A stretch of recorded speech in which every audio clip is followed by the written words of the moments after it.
Jadi pertama sekali ayat ini menyebut kami telah mudahkan kamu untuk ingat apa yang menyebabkan orang-orang terdahulu dihancurkan Allah. Jadi cara Allah persembahkan kisah kaum Nabi Nuh, tuan-tuan dapati nampak mudah kerana jumlah ayatnya sangatlah pendek-pendek. Ya, iaitulah ayat 9, 10, 11, 12, 13, 14. Iaitulah 1, 2, 3, 4, 5, 6 ayat sahaja untuk menceritakan tentang perjuangan 950 tahun. Allah menerangkan dalam hanya 6 ayat perjuangan seorang yang 950 tahun. Subhanallah, bukankah itu satu bentuk kemudahan? Apa makna kemudahan? Dengan kekuatan bahasa Arab yang menjadi pilihan Al-Quran untuk diturunkan, kita seperti merasai perjuangan Nabi Nuh yang begitu lama, sedangkan ayat-ayatnya pendek-pendek sahaja. Ini bentuk kemudahan Quran untuk kita ambil sebagai zikir, peringatan. Dan Allah mention perkara-perkara penting-penting sahaja pada 6 ayat tentang cerita Nabi Nuh untuk memudahkan kita get the point. Get the point. Kalau Allah Ta'ala sibukkan kita dengan siapa nama tokoh-tokoh yang menentang, di mana lokasi banjir besar, bagaimana proses pembinaan bahtera, in detail, barangkali kita tak boleh nak bezakan what's the point. Mana yang saya kena ambil sebagai faedah, mana yang saya hanya perlu anggap ia fakta sejarah. Jadi Quran telah dipermudahkan. Allah mudahkan kita fokus. Walaqad yassarnal Qur'ana lidzikr. Allah telah mudahkan kita untuk kita sekali baca, we get the point. We get the point. Ini disebut sebagai ibrah. Allah hanya membentangkan ibrah daripada kisah yang telah berlaku kepada kaum-kaum terdahulu. Dan bila 6 ayat sahaja, bukankah ia mudah untuk dihafal? So zikir di situ bermakna cara Allah persembahkan benar-benar menyentuh hati kita, lalu kita mengingati apa yang kita lupa. Ya. Dan yang kedua, zikir di situ bermakna cara Allah persembahkan adalah cara yang memudahkan kita hafal dan memorize. Ya, kerana 6 ayat tidaklah terlalu sukar untuk kita hafal. Jadi Quran memang mudah dihafal. Itu pun salah satu tanda daripada kemukjizatan Al-Quran, iaitu satu bentuk cara Allah memudahkan untuk Quran menjadi muddakir. Muddakir, maafkan saya, muddakir, yang bermaksud penasihat dan pemberi peringatan. Macam manalah kita nak sentiasa Quran beri nasihat, Quran beri nasihat, Quran beri nasihat, seolah-olah Quran itu menjadi penasihat. Buat begini tuan, jangan buat begini tuan. Ya, hari ini kena buat begini tuan, hari ini jangan buat begini tuan. Macam mana Quran jadi penasihat kalau kita tak hafal? Kalau kita tak hafal. Jadi bila kita hafal, Quran menjadi penasihat. Ya, sebagai contoh, kita hafal, ya, kita hafal. Kadzabat qablahum qaum Nuhin fakadzabu 'abdana wa qalu majnunun wazdujir. Fada'a rabbahu anni maghlubun fantasir. Bila kita baca ayat ni dan kita belik terjemahan, Allah telah memudahkan kita untuk get the point.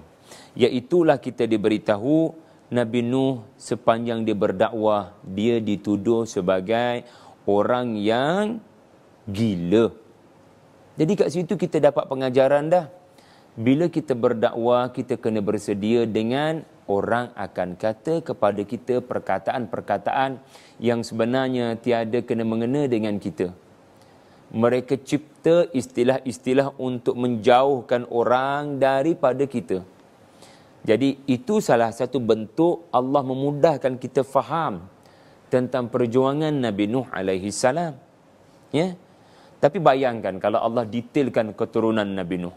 Allah detailkan tahun dia diutuskan. Allah detailkan macam-macam tentang Nabi Nuh. Kita boleh keliru. Mana point, mana yang bukan point. Jadi itu bukan lagi kemudahan. Itu kesusahan. Jadi Quran memudahkan. Satu lagi ayat kita bacakan tadi, lalu baginda dengan pantasnya mengadu kepada Tuhannya, lalu berkata, sesungguhnya saya telah dikalahkan, maka tolonglah saya. Jadi kat sini satu bentuk kemudahannya adalah Allah Ta'ala beritahu kita, Nabi-Nabi bila ada masalah, terus fa di situ, fa'ut ta'qib, fa yang bersifat maka dengan pantasnya tanpa membuang masa lagi, Nuh alaihi salam telah berdoa kepada Tuhannya, Tuhan, saya sudah kalah, saya sudah gagal, maka berikan bantuan kepada orang yang gagal ini, wahai Allah. Kat situ kita telah dipermudahkan Allah untuk get the point. Iaitulah apa tuan-tuan, bila ada masalah, kita kena cepat mengadu pada Tuhan. Dia maha gagah. Ini disebut sebagai tadakkur. Quran beri peringatan. Quran jadi penasihat. Sebab kita hafal, ya, kita hafal ayat ni. Jadi bila kamu ada masalah, wahai Sya'ari, teruskan mengadu pada Tuhan. Ini ciri abd. Ini ciri abd. Ini ciri iyyaka na'bud. Kamu hamba Allah, kamu bukan hamba Ramadan. Apa tanda kamu hamba Allah? Rabbaniyin dan bukannya Ramadaniyin. Tandanya adalah lepas Ramadan, ayat 185, kamu melakukan banyak ayat 186. Apa dia? Suratul Baqarah. Wa idza sa'alaka 'ibadi 'anni fa inni qarib ujibu da'watad da'.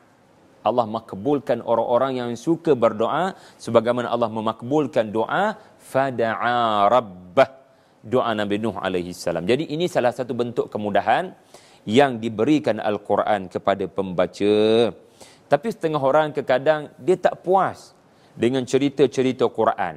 Kenapa pendek sangat? Saya nak kaji ni. Di mana lokasi perjuangan Nabi-Nabi ini?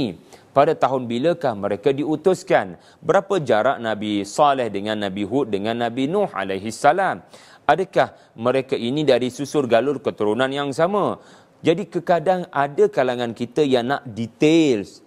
Yang nak details kepada sejarah ini yang Quran tak mention. Silakan buat kajian secara akademik dan penuh tanggungjawab, kerana ini pun ciri orang-orang terdahulu. Bila mereka mentafsirkan Quran, mereka juga adalah sejarawan. Seperti Al-Hafiz Ibnu Katsir rahimahullah.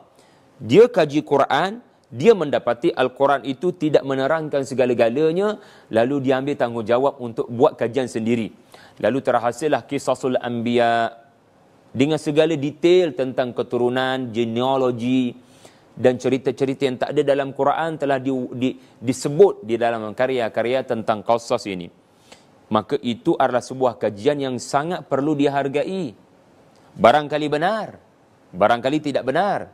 Tetapi Quran ada sebab tidak sibukkan kita dengan maklumat-maklumat picisan.